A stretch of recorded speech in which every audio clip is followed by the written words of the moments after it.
नमस्कार दोस्तों, आज बात करेंगे आपके इम्पोर्टेंट डॉक्यूमेंट्स की। देखिए, अगर आपको एडमिशन लेना है यूनिवर्सिटी ऑफ इलाहाबाद में सीयूटी यूजी के थ्रू, तो आप तैयार हो जाइए। अब बहुत ही कम दिन बचे हैं, आपकी काउंसलिंग जो है वो स्टार्ट होने वाली है। सो उसमें जो काम आएगा वो है आपके डॉक्यूमेंट्स। अगर आपके पास डॉक्यूमेंट्स नहीं होंगे तो भले ही आप कट ऑफ के ऊपर हों, आपका नहीं हो पाएगा। और आपको बता दूं, इसमें बहुत कम टाइम मिलता है, 3 दिन मिलता है, जिसमें आपको डॉक्यूमेंट्स अपलोड करने होते हैं। और जो यूनिवर्सिटी है वो वेरीफाई करती है, आपको सीट अलॉट करती है। फिर आप उस पर फीस पेमेंट करके आप अपनी सीट बुक कर लेते हैं, आप अपनी सीट जो है वो लॉक कर लेते हैं। और इसी के फर्स्ट फेज में जहाँ पर आप डॉक्यूमेंट्स अपलोड करते हैं, वहाँ पर आप चूज़ करते हैं अपना प्रेफरेंस। अगर आप बीए के हैं, बीएससी के हैं, बीकॉम वगैरह के हैं, तो आपको मिलता है आपका सब्जेक्ट कॉम्बिनेशन, कि आप अपना जो सब्जेक्ट कॉम्बिनेशन वो चूज़ करिए। तो आप अपना जो कॉम्बिनेशन है सब्जेक्ट्स का, उसको आप चूज़ करेंगे, रेफरेंस वाइज फिल करेंगे कि मुझे पहले ये फिर ये फिर ये। अगर मार्क्स कम है तो नीचे वाला मिलेगा, अगर मार्क्स आपके अच्छे हैं तो आपको ऊपर वाला ही मिल जाएगा। सो आपकी जो काउंसलिंग है बहुत जल्दी स्टार्ट होने वाली है, तो बहुत ज़रूरी है कि आपके पास सारे डॉक्यूमेंट्स हों। सो हम बात करते हैं पहले ऐसे डॉक्यूमेंट्स की जो डॉक्यूमेंट्स आपके लिए चाहिए। देखिए, जो पहला डॉक्यूमेंट है वो है क्लास 10th का मार्कशीट और सर्टिफिकेट। आपके पास क्लास 10th का मार्कशीट और सर्टिफिकेट दोनों होना चाहिए, जिसको आपको अपलोड करना पड़ेगा। और दूसरा है क्लास 12th का मार्कशीट और सर्टिफिकेट। और उसके बाद आता है आपका ट्रांसफर सर्टिफिकेट और माइग्रेशन सर्टिफिकेट। आपने जहाँ से क्लास 12th किया होगा वहाँ से आपको मिला होगा ट्रांसफर सर्टिफिकेट और माइग्रेशन सर्टिफिकेट, उसको आपको अपलोड करना होगा। उसकी ओरिजिनल कॉपी, देखिए इन सब की आपको ओरिजिनल कॉपी उसको स्कैन करके जेपीईजी, पीडीएफ या फिर जेपीईजी में कन्वर्ट करके आपको उसको अपलोड करना होगा ऑफिशियल वेबसाइट पे, जहाँ पे आपको बोला गया होगा अपलोड करने के लिए। तो अब तक हमने बात कर ली आपके transfer certificate, migration certificate, class 10th 12th certificate और मार्कशीट की। सो ये 4 डॉक्यूमेंट्स हो गए। और इसके अलावा आपका आधार कार्ड लगेगा, आपका एडमिट कार्ड लगेगा, और आपका देखिए एडमिट कार्ड आपको शायद ना बोले अपलोड करने के लिए, पर आपको लग सकता है, वो आप रख लीजिएगा अपना जो आपका जो एडमिट कार्ड था सीयूटी यूजी का। और आपका स्कोर कार्ड भी आप रख लीजिएगा। और अगर हम बात करें इंपॉर्टेंट डॉक्यूमेंट्स की, तो आपका आधार कार्ड है, और एंटी रैगिंग का जो फॉर्म है ये आपको निकलवा लेना है, ये सबका लगेगा। आपको एंटी रैगिंग का फॉर्म ऑफिशियल साइट से निकाल के आपको उसको फिल करके उसको स्कैन वगैरह करके जेपीजी में कन्वर्ट करके उसको आपको अपलोड करना होगा।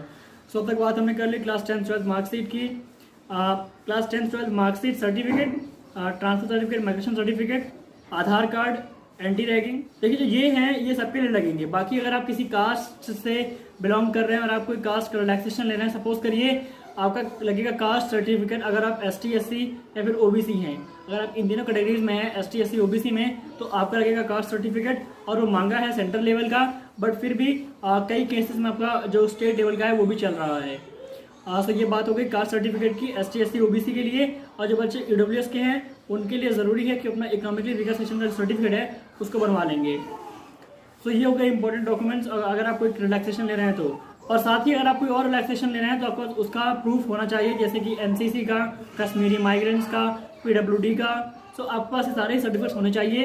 अब बाकी हमने बात कर ली है। और एक और जो अंडरटेकिंग आपका लगता है वो है गैप ईयर का। देखिए, आपके पास गैप ईयर का, अगर आपका ईयर आपने गैप करके आपने क्लास 12 के बाद एक साल या 2 साल गैप किया, फिर आप अभी कर रहे हैं ग्रेजुएशन करने जा रहे हैं, तो आपके लगेगा गैप ईयर। उसके लिए आपको कुछ नहीं करना है, ऑफिशियल साइट पे फॉर्म दिया हुआ है, आप उसको निकलवा करके फिल करके उसको जेपीजी में कन्वर्ट करके आपको उसको अपलोड करना होगा, बस सिंपल।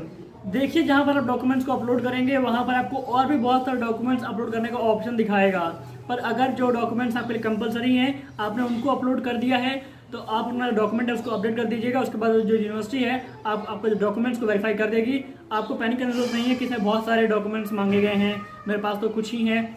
अभी जो काउंसलिंग चल रही है PG की, उसमें पूरा एकदम अगर आप देख सकते हैं तो उसमें बहुत सारे डॉक्यूमेंट्स मांगे गए हैं, पर इनमें से सिर्फ 6 डॉक्यूमेंट भर करके आपका हो जाएगा। और अगर आपके केस में भी ऐसे ही कुछ 6-7 डॉक्यूमेंट्स होंगे, इसमें इतनी लंबी लिस्ट है, वो आपके लिए जरूरी नहीं है। जो कंपलसरी है आपके लिए, अगर आपको रिलैक्सेशन नहीं ले रहे हैं, तो आपका कास्ट सर्टिफिकेट भी नहीं लगेगा। अगर आप जनरल कैटेगरी से हैं तो आपके बहुत ही कुछ 6-7 डॉक्यूमेंट में आपका हो जाएगा। आपको बिल्कुल पैनिक करने की जरूरत नहीं है। कुछ बच्चे ऐसे हैं जो कह रहे हैं कि उनके पास क्लास 12 का मार्कशीट नहीं है, तो आपको बता दूं आपको बहुत दिक्कत होने वाली है। या फिर आप ये कर सकते हैं कि आप अपने जहाँ से आपने 12th की हो उस संस्था, उस स्कूल में जा करके आप कह दें कि आपको स्टेटमेंट ऑफ मार्क्स दे दें। तो अगर आपके पास स्टेटमेंट ऑफ मार्क्स होगा तो आप उसको अपलोड कर सकेंगे in the place of marksheet. So आप अपना जो संस्था है वहाँ जाके कहिए कि मेरा अभी काउंसलिंग स्टार्ट होने वाली है, मुझे स्टेटमेंट ऑफ मार्क्स दीजिए, so that you can upload on the website, जिससे कि आपका जो काउंसलिंग होगा वो बाधा उसमें नहीं पड़ेगी और आपको अच्छे से हो जाएगा। सो फ्रेंड्स, जो ये वीडियो थी आपके लिए बहुत इंपॉर्टेंट थी। आप डॉक्यूमेंट्स अपने रख लीजिए, आपको इस चैनल पे ऐसी तमाम अपडेट्स मिलती रहेंगी जो आपके बहुत ज़्यादा हेल्पफुल होंगी। So have subscribe this channel मैं उम्मीद करता हूँ कि चैनल आपको हेल्प कर रहा है। अगर कर रहा है तो please subscribe. Thank you for watching. See you in the next video.